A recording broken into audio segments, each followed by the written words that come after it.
มาเด้อมากินเลือดแปลงเด้อกินเลือดแปลงเด้อเพราะว่าไปเซี่ยวให้แซ่บหลายขนาดแม่แปลงบ่ได้กินคนเดือนคนน่ะคนกินกันอยู่เนี่ยคนน่ะ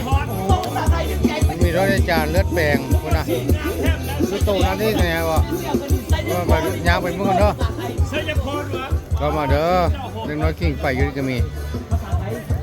มึงดูคนน่ะไอ้ลาบเป็ดอันนี้ ภาษา เด้อ ไทยสัญญาพร อ๋อคนเจ้าสัญญาพรสัก แดด หัวเป็ด ลาบเป็ดเนี่ยลาบเป็ดนี่เสี่ยวโอเค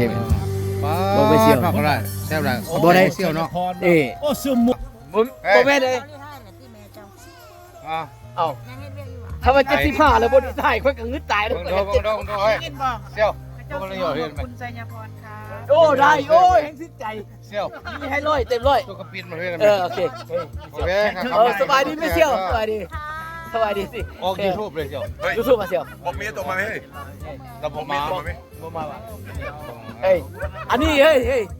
เพลง ส่วนหลายไม่เสี่ยวอยู่ผม เฮ้ยเพลงโตห้าวไล่ก่อนเสี่ยว เอาตัวนี้ เสี่ยวเก่าเสี่ยวใหม่ เอาดูเสี่ยวเอาใกล้ๆดูเสี่ยว โอเคเสี่ยวใหม่เสี่ยวเก่าก็เป็นแม่เสี่ยวผู้เดียว แม่น โอเคทั้งเป็นแม่นาผู้เก่าแล้วก็เป็นผู้ใหม่ เป็นแม่เสี่ยวด้วยกันนะคิดเอาแต่จริงๆฝาก FC นะกดไลค์กดแชร์ โอ้ก็โอเคเอาขอบใจได้ โอ เด้อ เค เสี่ยว โอเค ขอบใจเด้อโอเคเอาเสี่ยวทำไมเนาะ นะ